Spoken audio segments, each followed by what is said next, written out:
beatsbysv.com.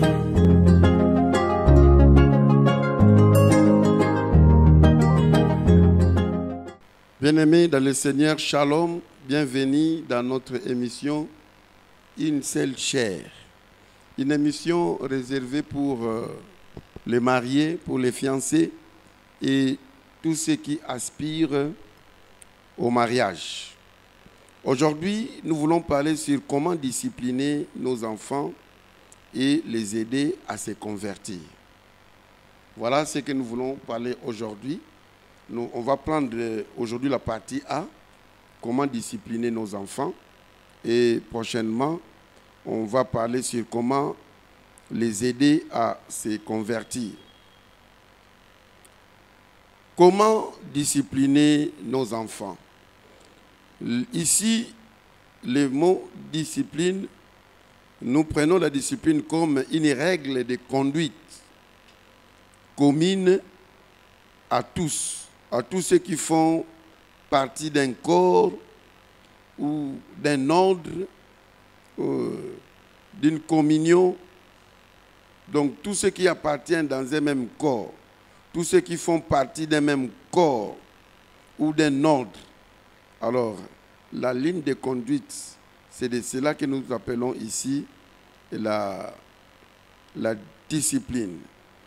Alors, ils sont appelés à l'obéissance à cette ligne de conduite, à cette règle qui est établie. Alors, papa et maman, vous devez établir des règles dans votre foyer. C'est très important.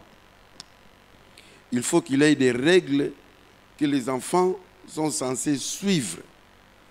Il y a des maisons où il y a des enfants qui sont vraiment indisciplinés. J'étais parti dans une famille, on m'achète les secrets, l'enfant commence à pleurer pour ces secrets-là. Alors, je me trouvais maintenant à un dilemme, boire ça ou bien donner à l'enfant. Je donne à l'enfant, on me dit que non, papa pasteur, c'est pour vous. Mais quand je prends, l'enfant pleure amèrement. Alors, ça, ce n'est pas bien. Quelque part, je suis parti dans un foyer et on me sert à manger. L'enfant vient, il arrache l'assiette et il met ses mains. Ça prouve tout simplement que les enfants sont mal éduqués. Bien aimés, la discipline, ça doit être capital dans chaque pays et partout où il y a un groupe de gens, il faut qu'il y ait de la discipline. Et les autorités sont là pour établir la discipline. La discipline est très importante pour qu'il y ait de l'ordre, pour qu'il y ait la justice et pour qu'il y ait la paix. S'il n'y a pas la discipline, ça sera le jungle. Ça sera un désordre terrible. Et il n'y aura pas la paix. Il n'y aura pas la paix. Il faut qu'il y ait de la discipline. S'il n'y a pas de règlement, comme nous l'avons dit, il y aura le désordre. Et l'enfant doit connaître que si on met discipline, c'est pour qu'il ait de l'ordre, c'est pour qu'il ait la justice et c'est pour qu'il ait la paix. Sans la discipline, bien aimé, rien ne marchera. Pas de discipline, alors il n'y aura pas de règlement. Pas de règlement, il n'y aura pas de sanctions. Et pas de sanctions, c'est le désordre. C'est le jungle total, c'est le chaos. C'est pour cela, les parents, l'apôtre Paul insiste sur la discipline. Éphésiens chapitre 6, versets 1 à 3.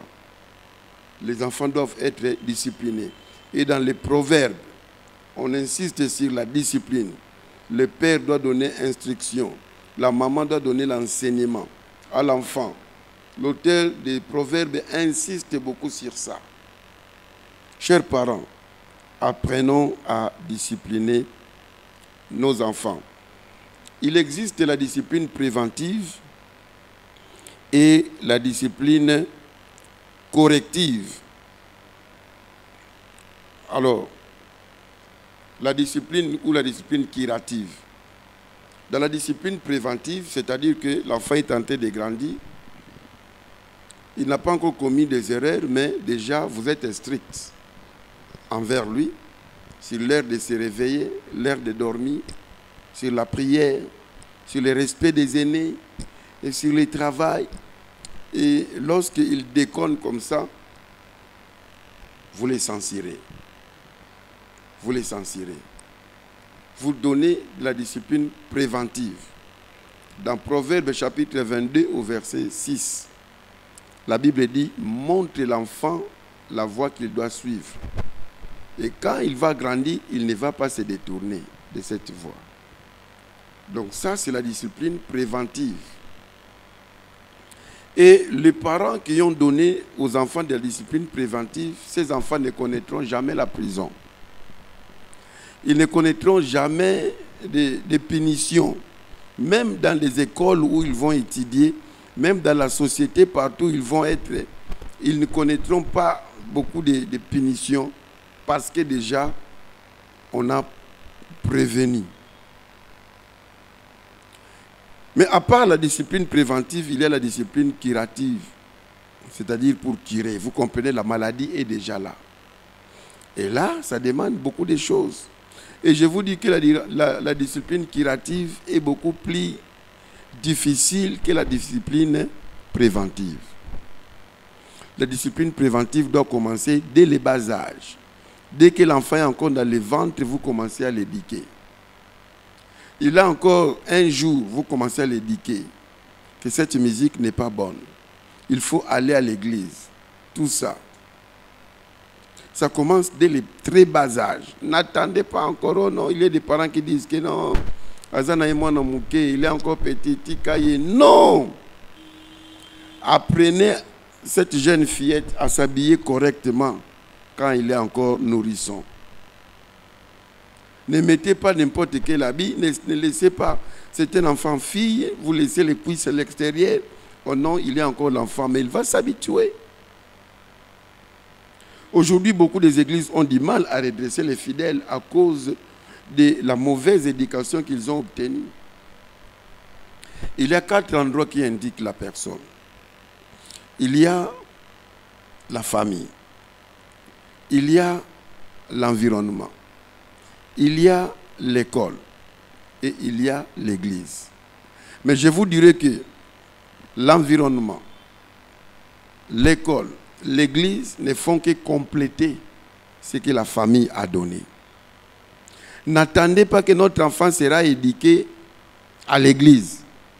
Parce que nous recevons des fois des parents, mais comment votre enfant qui fréquente l'église? Moi j'ai dit un jour à papa, papa, votre enfant à quel âge? 17 ans, dit bon. Il a fait à l'église combien? 2 ans, dit papa. Pendant 17 ans, tu ne parviens pas à éduquer ton enfant et tu viens nous condamner pour 2 ans. C'est papa a manqué des mots. C'est à la maison que l'éducation devrait commencer. N'imputez pas toute la responsabilité à l'église. Il est vrai que nous sommes censés donner l'éducation chrétienne, mais comme parents, il appartient d'abord à nous de s'investir. Comme ça, l'école va ajouter, l'église va ajouter, et l'environnement aussi. Alors, il y a, dans l'application de la discipline, il y a la discipline positive et la discipline négative. La discipline positive, c'est la félicitation. Quand l'enfant a bien fait, vous les félicitez. Ne manquez pas de féliciter quand l'enfant a obéi. Il a fait, il a accompli votre volonté comme vous le voulez. Il faut les féliciter. Mais dans l'application négative, n'oubliez pas de punir, de corriger. Dans Proverbe 17, verset 1, on dit, ne fouillez pas la correction, aimez la correction. Et en français, on dit qui aime bien, châtie bien. Dans Hébreux chapitre 12, verset 7, je crois, la Bible dit que soyez contents lorsque vous êtes frappés par Dieu, parce que Dieu nous frappe comme les parents nous frappent. Et Dieu, en parent, nous corrige à sa façon. Et il appartient aux parents aussi d'être stricts. Attention avec ces histoires des droits de l'homme, surtout les frères et sœurs qui sont en Europe. Je sais que certains pouvaient dire que mais non, au nom de la liberté des enfants, au nom... Cette histoire au nom de la liberté des enfants, vous voyez, là où ça a amené l'Europe aujourd'hui. Là où ça amène l'Amérique aujourd'hui. La société est détruite. La société est pourrie. Eh bien, bien aimés, nous n'évoluons pas selon l'éducation française, l'éducation européenne, ou même pas congolaise dans le pays où vous êtes. Nous avons l'éducation chrétienne. C'est que la Bible dit. La façon dont Dieu veut que nous puissions éduquer nos enfants. Dans 1 Corinthiens chapitre 5, versets 1 à 6. Évidemment, là, il est question de l'éducation à l'Église. Mais nous pouvons transposer cela en famille. L'apôtre Paul, de loin, il apprend qu'à l'Église de Corinthe, il y a les désordres sexuels jusqu'à telle enseigne que il y a un frère qui sort avec la femme de son père. L'apôtre Paul dit que mais moi, de loin, je disais que ce frère doit être mis sous discipline. De la même manière, il y a certaines familles bien-aimées. Vous voyez, mais cet enfant avec ce qu'il fait, mais est-ce que son père, il connaît? Est-ce que sa mère, il connaît? Mais quand vous allez des fois même, il est appuyé par les parents. C'est bizarre. Bien-aimés, nous devons discipliner les enfants. Si nous avons des koulouna aujourd'hui, des petits voyous à cause de l'indiscipline. À l'époque, nous, on condamnait nos parents, non, ils ont laissé la rigueur des Belges. Voilà, ils nous disciplinent comme des Belges. Mais ça va encore. Je préfère encore la rigueur des Belges que, quand je parle des Belges, parce qu'on a été colonisé par des Belges, et ce qu'on aurait appris, ils ont utilisé les fouets. Mais voyez comment nos parents se comportaient. Et l'éducation qu'ils ont donnée. Mais descendez seulement jusque dans les années 80, après 80. Mais la situation ne fait que s'empirer. Les enfants qui sont nés aux années 2000, mais c'est terrible. Et ceux qui sont nés dans les années 2010, c'est pire encore. La situation va de mal en pis. Chers parents, soyons stricts. La discipline, c'est un ordre. Hein? Éphésiens 6, 1 à 4. Et la destinée et la grandeur d'une nation dépend de ce que cette nation aura fait de sa jeunesse. Que faisons-nous de notre jeunesse? Bien-aimés, si nous ne faisons rien de nos enfants, la nation aura des problèmes. Non seulement la nation, et même l'Église aura des problèmes. Investissons-nous dans l'éducation de nos enfants. C'est vraiment difficile de combattre une mauvaise éducation que d'en donner une bonne. C'est comme une nourriture est pourrie, pour arranger ça, ça devient mangeable, c'est difficile. C'est pour cela que la Bible dit que dès l'enfance, Deutéronome chapitre 6, 6 à 9, les parents sont appelés à inculquer l'éducation de base aux enfants. Parce que c'est mieux de donner la bonne éducation que de chercher de corriger la mauvaise éducation. Aimer un enfant, ce n'est pas tout lui permettre. Plutôt, c'est permettre ce qui est bien et défendre ce qui est mal. Mais il y a des parents qui pensent qu'ils aiment leurs enfants plus que Dieu. Comme l'enfant aime cette musique, laissez-lui seulement. Comme l'enfant veut prendre de la bière, laissez-lui seulement. Donnez-lui ça. Non, non, non, non, il est plaire. Non, non, non, non. Vous êtes en train de détruire vous-même votre enfant. Si vraiment vous aimez votre enfant, vous allez lui permettre ce qui est bon, ce qui a son avantage, et lui défendre ce qui est mauvais. Mais cette discipline doit se faire avec amour. Discipliner avec amour. Fouetter avec amour. Blâmer avec amour. Corriger avec amour. Mais en disciplinant, soyez strict. Parce que des fois, les enfants nous testent. Tu lui dis de rentrer au plus tard 20h. Il rentre à 17h, 18h. Demain, il vient juste à 20h. Tu ne dis rien. Demain, il vient à 20h30. Tu dis que bon, ça va. Le lendemain, il vient à 20h45. Et tu verras qu'il commence à rentrer à 23h. C'est pour cela, dès qu'il rentre à 20h, on sait déjà les temps, dit que ça commence à tout franchir le rouge. Attention. Et là, il dit que je croyais que papa a oublié.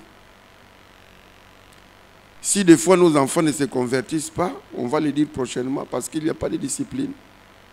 Vous avez commencé la prière familiale, mais comme il n'y a pas de discipline, vous laissez les enfants dormir pendant que les autres prient. Vous avez donné un passage à lire, les uns ont lu, l'autre, ceux qui n'ont pas lu, et il n'y a pas de correction. Et pourtant, quand vous avez donné un devoir, encouragez ceux qui ont fait et punir ceux qui n'ont pas fait. Ça fait partie de la discipline.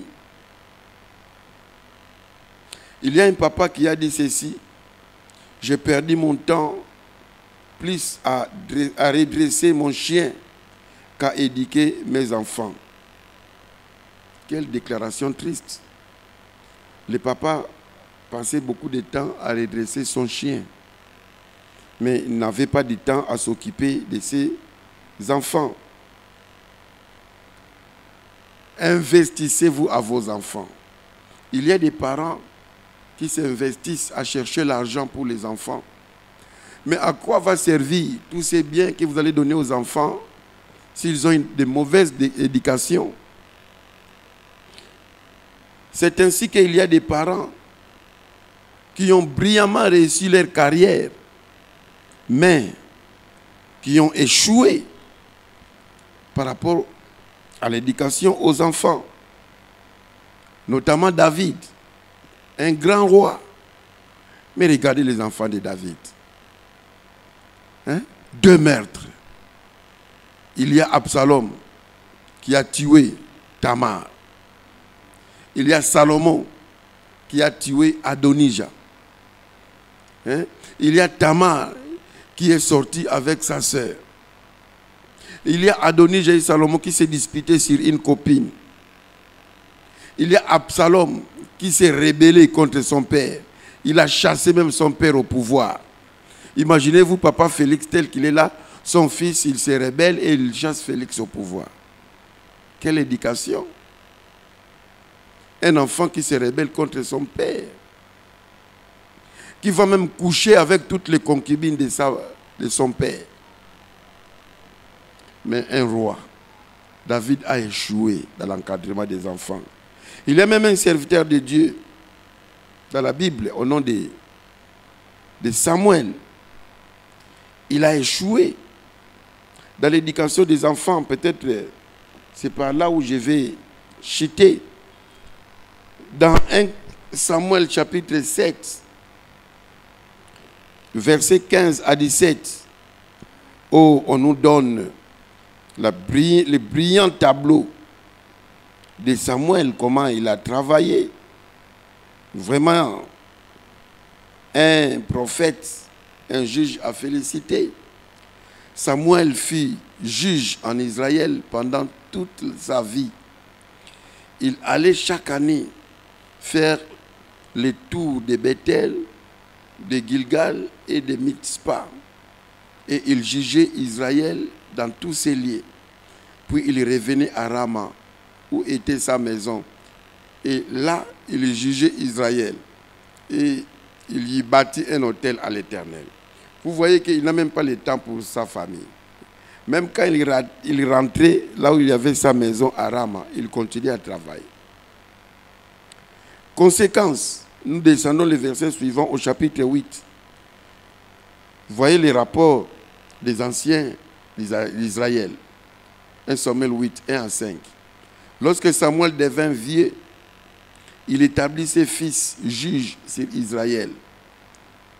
Son fils premier-né s'est nommé Joël et le second Abijah. Ils étaient juges à Beersheba. Les fils de Samuel ne marchèrent point sur ses traces. Ils se livrèrent à la cupidité, recevaient des présents et violaient la justice. tous les anciens d'Israël s'assemblèrent et vinrent auprès de Samuel à Rama. Il lui dit, voici, tu es vieux, et tes fils ne marchent point sur tes traces. Maintenant, établis sur nous un roi pour nous juger, comme il y en a chez toutes les nations. Qu'est-ce qui a poussé les enfants d'Israël de chercher un roi et de refuser le système des sacrificateurs? C'était à cause du comportement des enfants d'Élie. Et si vous lisez 1 Samuel chapitre 2, versets 12 à 26, c'est pire, on cite ce qu'il faisait. Il prenait des offrandes de force. Il violait des femmes dans le temple. Il faisait des choses qui n'étaient pas dignes. Le brillant juge Samuel a échoué dans l'éducation des enfants. Devenu vieux, c'était des enfants impies qu'il a laissés. Que Dieu nous aide. Investissons-nous dans nos enfants. Et l'âge de discipliner les enfants, il n'y a pas d'âge de discipliner. Parce que si nous lisons Proverbe chapitre 31, versets 1 à 7, vous voyez une maman, la maman du roi Lemuel, qui donne des orientations à son fils. Et quel fils? Le fils qui est roi. Il dit, ce n'est pas au roi de prendre trop d'alcool. Il n'appartient pas au roi de prendre trop de femmes. Il n'appartient pas au roi de faire ceci. Mais voilà ce que tu dois faire. Occupe-toi des orphelins, des veuves, des délaissés. Défends la cause. Bien aimé, il n'y a pas d'âge pour éduquer l'enfant. Même si votre enfant a 50 ans, même s'il a 60 ans, même s'il est déjà marié, vous êtes son père, vous êtes sa mère, donnez des orientations. Mais avec réserve. Au fur et à mesure que l'enfant grandit, au fur et à mesure, vous changez la méthode de discipliner l'enfant. Vous n'allez pas discipliner un enfant de 6 ans de la même manière qu'un enfant de 30 ans. Ou un enfant de 30 ans de la même manière qu'un enfant de 60 ans. Alors que le Seigneur vous aide pour ça. Voilà, bien aimé, pour aujourd'hui. On se limite là, sur la discipline. Discipliner, et qui dit discipline dit des règlements qui sont donnés, qu'on doit respecter scrupuleusement. Et quand on n'obéit pas, il faut qu'il y ait des sanctions. Il faut évaluer la discipline. Quand on obéit, il faut féliciter. Merci, cher couple, merci, cher papa, chère maman, d'avoir suivi l'émission. N'oubliez pas de liker. Abonnez-vous si vous n'êtes pas encore abonné. Et surtout, partagez l'émission auprès d'autres gens, ceux qui aspirent au mariage, qui sont déjà mariés, aux jeunes couples, aux gens qui ont encore des enfants, petits ou grands. Partagez l'émission, qui sait, peut-être vous sauverez un foyer par rapport à l'éducation. Prochainement, on parlerait sur comment on peut aider nos enfants à recevoir Jésus-Christ. Que le Seigneur vous bénisse. C'était votre serviteur, le pasteur Simon Tsakalangoma, de l'église Centre évangélique, le sanctuaire de la communauté des assemblées de Dieu. J'étais assisté par l'ingénieur Christian Lumia. Que le Seigneur vous bénisse. Beats by